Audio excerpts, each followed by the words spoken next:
کا بھی حق ادا کر رہے ہیں، بہن کا بھی حق ادا کر رہے ہیں، بیوی کا بھی حق ادا کر رہے ہیں، پڑوسی کا بھی حق ادا کر رہے ہیں۔ یہ ہاتھ کسی ظلم کے لیے نہیں اٹھا رہے ہیں، یہ قدم کسی برائی کے لیے نہیں اٹھا رہے ہیں۔ سمجھ میں آ گیا؟ ہم اللہ سے ڈر رہے ہیں، لیکن ذہن کے حاشیے پر یہ سوال پیدا ہو رہا ہے، چلیے ہم نے نماز پڑھا، اللہ سے ڈر رہے ہیں، روزہ رکھنا چاہیے، یہ اللہ سے ڈرنے کا مطلب ہے، حج کرنا چاہیے، یہ اللہ سے ڈرنے کا مطلب ہے، زکات دینا چاہیے، یہ اللہ سے ڈرنے کا مطلب ہے، بندوں کا حق دینا چاہیے، اللہ سے ڈرنے کا مطلب ہے، ماں باپ کی خدمت کرنی چاہیے، یہ اللہ سے ڈرنے کا مطلب ہے۔ لیکن سوال یہ ہے، چلیے ہم نماز بھی ادا کر رہے ہیں، حقوق اللہ بھی ادا کر رہے ہیں، حقوق العباد بھی ادا کر رہے ہیں، وقت میں سجدہ بھی ادا ہو رہا ہے، مگر مزید رب نے کیوں فرمایا وَكُونُوا مَعَ الصَّادِقِينَ، سچوں کے ساتھ ہو جاؤ۔ میں نے علامہ اظہار شریف اشرف صاحب کے بارگاہ میں عریضہ پیش کیا، حضرت آپ بتا دیجئے آخر رب نے یہ حکم کیوں دیا؟ ہم تو نماز ادا کر ہی رہے ہیں، رب کا سجدہ ادا کر ہی رہے ہیں، بندوں کا حق سے دے ہی رہے ہیں، اللہ سے ڈر رہے ہیں، رب نے یہ کیوں فرمایا کہ سچوں کے ساتھ ہو جاؤ؟ علامہ ضمیر صاحب آپ بتا دیجئے سچوں کے ساتھ ہونے کی ضرورت کیا ہے؟ تو یہ مولانا کرام کہیں گے، مولانا اگر تم چاہتے ہو کہ تمہارے ایمان کی حفاظت بھی ہوتی رہے اور تمہارے اعمال کی حفاظت بھی ہوتی رہے، تو دنیا میں رہ کر اللہ کا بھی حق ادا کرو، بندوں کا بھی حق ادا کرو، اور سچوں کے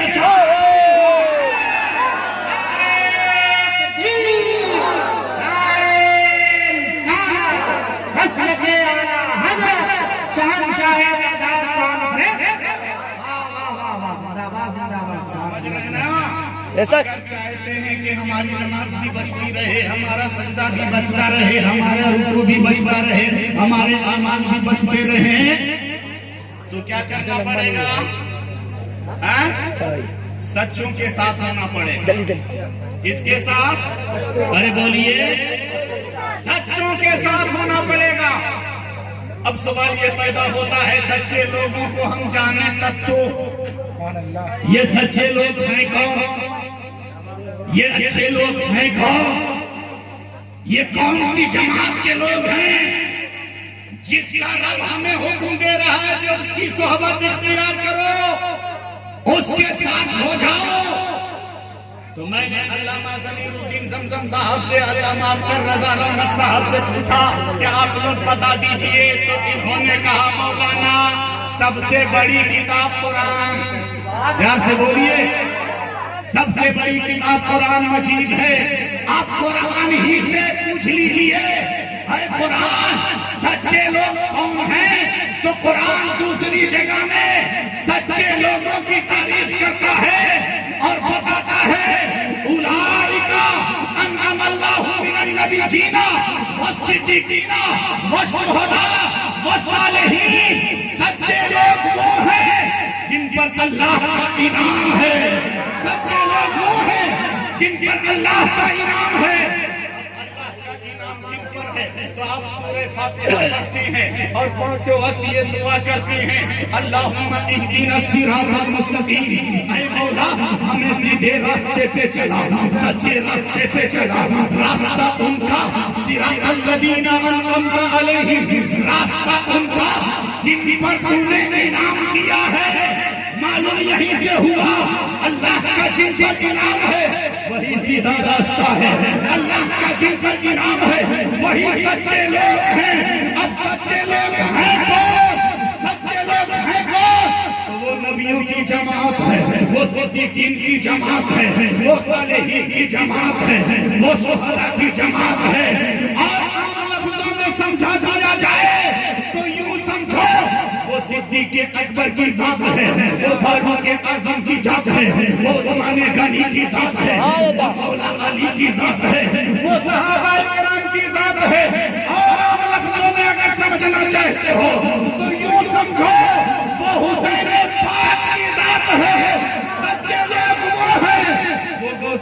چوچا کی ذات ہے، وہ خواجہ غریب نواز کی ذات ہے، وہ قطب الدین کی ذات ہے، وہ فرید الدین کی ذات ہے، وہ نظام الدین کی ذات ہے، وہ صابر کلیری کی ذات ہے، وہ دیوا کے مخدوم کی ذات ہے، وہ مخدوم کے چوچا کی ذات ہے، وہ دیوا کے وارث میاں کی ذات ہے، اور وہی بریلی کے امام احمد رضا سبحان اللہ، نعرہ تکبیر، نعرہ رسالت، علماء اہل سنت، شہنشاہ بغداد کانفرنس۔ اب کیا معلوم ہوا؟ رب نے فرمایا اے ایمان والو اللہ سے ڈرتے رہو، نبی کے ساتھ ہو جاؤ۔ اے ایمان والو اللہ سے ڈرتے رہو، صدیق اکبر کے ساتھ ہو جاؤ۔ اے ایمان والو اللہ سے ڈرتے رہو، عمر فاروق کے ساتھ ہو جاؤ۔ اے ایمان والو اللہ سے ڈرتے رہو، عثمان غنی کے ساتھ ہو جاؤ۔ اے ایمان والو اللہ سے ڈرتے رہو، مولا علی کے ساتھ ہو جاؤ۔ اے ایمان والو اللہ سے ڈرتے رہو، حضرت امام حسنین کریمین کے ساتھ ہو جاؤ۔ اے ایمان والو اللہ سے ڈرتے رہو، غوث اعظم کے ساتھ ہو جاؤ۔ اے ایمان والو اللہ سے ڈرتے رہو، غریب نواز کے ساتھ ہو جاؤ۔ اے ایمان والو اللہ سے ڈرتے رہو، قطب الدین کے ساتھ ہو جاؤ، فرید الدین کے ساتھ ہو جاؤ، نظام الدین کے ساتھ ہو جاؤ، دیوا کے وارث میاں کے ساتھ ہو جاؤ، مخدوم کے چوچا کے ساتھ ہو جاؤ، اور بریلی کے امام احمد رضا کے ساتھ ہو جاؤ۔ عزیزان ملت اسلامیہ، اب قرآن ہمیں حکم دے رہا ہے سچوں کے ساتھ ہو جاؤ، اچھوں کے ساتھ ہو جاؤ۔ جب ہم نے سمجھنے کی کوشش کی کہ سچے لوگ کون ہیں تو سمجھ میں آیا وہ اچھے لوگوں کی ذات ہے، وہ اچھوں کی جماعت ہے، وہ نبیوں کی جماعت ہے، وہ صدیقین کی جماعت ہے، وہ صالحین کی جماعت ہے، وہ شہداء کی جماعت ہے۔ دیکھیے سچے لوگوں کے ساتھ رہنے میں ہمیں فائدہ کتنا ملتا ہے۔